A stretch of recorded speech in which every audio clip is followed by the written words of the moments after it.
Hello there, welcome back to Blue Harvest Vintage Toys. On today's video I'm just going to go through the top 10 Star Wars items that are sold at auction.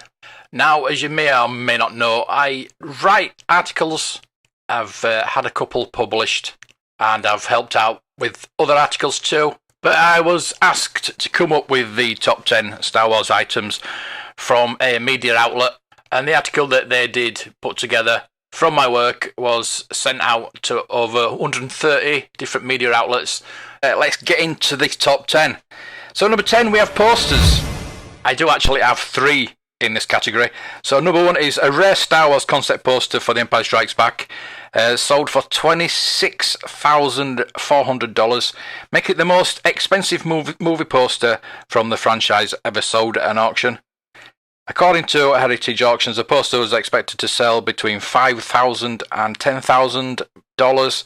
A long-time pop culture collector who asked to remain anonymous purchased the poster. This poster is considered to be one of the more rare posters in the entire Star Wars trilogy, said Gray Smith, director of vintage posters at Heritage Auctions, in a statement. This poster is unique as it features a complete Castrol artwork in the original colour palette for the second in George Lucas's trilogy. So 10B, we have Star Wars Happy Birthday style one-sheet poster. To celebrate the 1-year anniversary of Episode 4's release, the studio shipped this poster to theatres, showing the blockbuster 12 months later. By then, Star Wars action figures were a toy store phenomena, so they were assembled around a candle-topped birthday cake for a poster that today's market would put a $3,000 to $5,000 dent in your wallet. And just a little mini fact on that poster is there's no Jawa in it, vinyl cape or cloth cape version. And 10C is Revenge of the Jedi. Though not the priciest Star Wars poster in the galaxy, this Episode 6 one-sheet is the most infamous and wildly bootlegged. Before the 1982 release of Return of the Jedi, the movie was briefly retitled Revenge of the Jedi.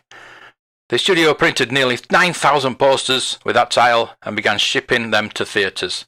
In late 82, George Lucas decided the word revenge was unbenefiting a peaceful Jedi Knight, so he reverted to the original Return.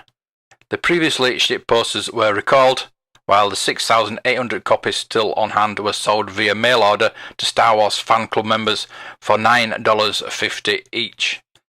Today, the fan club posters, tagline with the movie's 25th of May 1983 release date, can fetch up to $2,000 in a pristine condition. The rarer version shipped to theatres, lacking the release date, can net $3,000 and up. But buyer beware, the market is flooded with fakes. At number 9, we have a Jawa action figure with vinyl cape. Mentioned the Jawa twice already. Forget Luke and Daddy Darth. Surely topping every kid's wish list is the original Star Wars action figures was the Jawa. Okay, not exactly, but eventually everyone bit the bullet and got a Jawa to complete their collection. Were you among the few to grab at their first edition Tatooine's pint-sized desert scavenger? The Jawa's signature brown cloak was made of vinyl. After the initial production run, Kenner switched to a cloth cape. Extremely scarce, a vinyl cape Jawa packaged on its original unopened card can net between $10,000 and $18,000 depending on condition. Loose uncarded specimens in cherry condition sell on eBay for around $1,200. The Jawa has achieved mythic status among collectors, so beware. Again, there's many fakes out there. At number 8, we have the Star Wars comic book, issue number 1. Is that Luke Skywalker on the cover of Marvel's premier Star Wars comic, or did Gary Busey swipe a lightsaber? In the late 1970s, Marvel began testing the market waters with a 5-cent increase from 30 cents to 35 cents on its single-issue comics. The debut issue of Star Wars, tagged with the inflated price, was distributed to only 4 US cities: Memphis, Toledo, Tuscaloosa, and Wilmington. If you nabbed a copy and kept it in minty mint all these years, expect to pocket up to $20,000 and laugh about Luke Busey all the way to the bank. At number 7 is a Brazilian Glasslight Vlix figure. From the short-lived 1985 animated series Droids, Vlix might seem unfamiliar, And that's okay, it was part of a planned second series of Droids action figures from Kenner, but the line was cancelled before he could get released. A few years later, a Brazilian company purchased the rights to some of the scrap toys and produced and sold them exclusively in Brazil, making him ultra rare in the US. At number 6, we have Carrie Fisher's personal copy of The Empire Strikes Back shooting script. Frustrated by George Lucas's often clunky, hokey dialogue in the Star Wars screenplay, both Carrie Fisher and Harrison Ford recall telling Lucas, "George, you can type this, but you can't say it." Though The Empire Strikes Back script was penned by Lawrence Kasdan and Leigh Brackett, by the time filming was underway in '79, Fisher and Ford had taken into doctoring and punching up their own lines. That is when they weren't partying all night with the Rolling Stones and showing up drunk to work the next morning. In 2017, Fisher's estate auctioned her personal hand-annotated shooting script for Episode 5 and collected $51,000. Sale proceeds were donated to the Jed Foundation, which works to prevent teen suicide. At number 5, we have ObiWan Kenobi with a double telescoping lightsaber. While the ultra-rare Rocket Fett never reached production, this Obi-Wan action figure definitely did. With its double telescoping lightsaber, which Kenner swiftly abandoned, this Kenobi is only one of the select few that survive in a box. In July 2018, this figure sold for $76,000, a world record price for a vintage Star Wars toy. At number 4, we have Boba Fett rocket-firing action figure prototype. Though it's never caused a child fatality, arguably the most infamous, potentially choking hazard toy of all time was the original Boba Fett action figure developed by Kenner.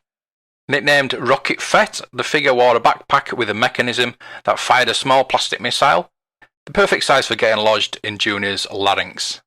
As any old school collector worth their bounty hunter's cred knows, Rocket Fett was never released to the public. So when you'll find out today's market is strictly prototype figures, which reportedly number less than 30 and appear in various stages of production and development. Confirmed sale prices have ranged between $20,000 and $116,000. At the 2019 Star Wars Celebration convention in Chicago, a high-end dealer stunned nerds by offering a mega rare Rocket Fett prototype with the price tag of $365,000 plus tax. So far, no takers. Number 3 is a Star Wars costume design sketchbook. For Star Wars archaeologists digging deep into the saga's origins, artifacts rarely get better than this original production sketchbook by the first film's Oscar-winning costume designer John Mollo. While legendary conceptual artist Ralph McQuarrie chiefly designed the look of Star Wars universe and its characters, it was Mollo tasked with actual creating the costumes. During production of A New Hope, Mollo kept his personal sketchbook with hand-drawn designs for Vader, Chewbacca, the creature cantina, aliens and much more. This book also served as a production diary, containing notes from his meetings with George Lucas. Under a 2018 Bonham's gavel, this original trilogy treasure snapped up $162,000.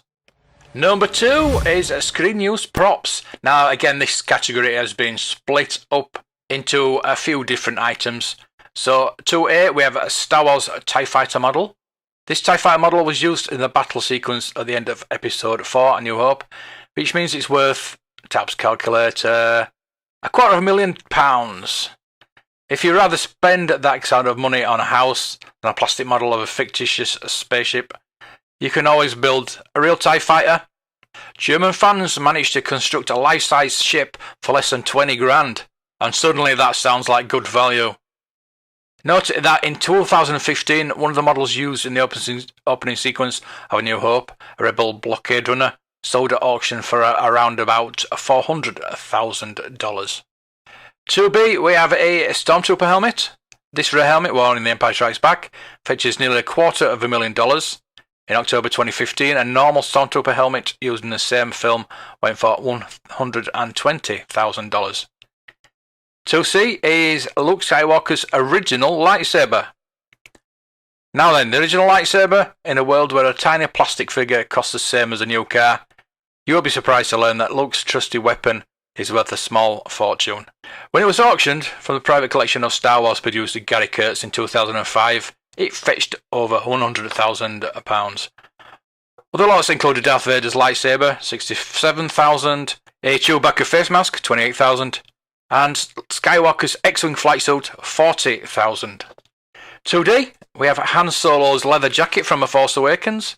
The new jacket that Han Solo sports in 2015's The Force Awakens was auctioned for charity Faces, finding a cure for epilepsy and seizures in April 2016. Prior to going under the hammer, Harrison Ford said that, unlike this cynical Han Solo, I have a good feeling about this. He was right too. 50 bidders duked it out, and the jacket eventually selling for $191,000. The cause is close to Ford's heart as his daughter suffers from epilepsy. 2A. Chewbacca's original costume headpiece. Poor Chewbacca. In the original trilogy, he weathered insults like furry oaf, big walking carpet, and the coolest dig of all, flea-bitten furball. But in 2012 auction, Chewie's got the last laugh when the screen-used headpiece mask worn by the original film's actor Peter Mayhew realised $172,200, placing it amongst the most expensive Star Wars costume pieces ever sold. So number 1, we have George Lucas's Panavision camera. George Lucas's Panavision PSR 35mm camera was used to shoot some of the first Star Wars film in 1976. It sold at Profiles in History in 2011 for a record fee, and of 2019 remains the most expensive piece of Star Wars memorabilia at $625,000. So I hope you enjoyed that little rundown of the top 10 plus extras of the most expensive Star Wars items sold at auction. Let me know if there's any top 10 items that you want me to talk about. I'm thinking about doing a top 10 most expensive Star Wars figures, and then going on to vehicles, playsets, whatever. So if you'd like to see something like that, please subscribe and press that bell icon so you know when I upload my videos. So until the next video, may the toys be with you.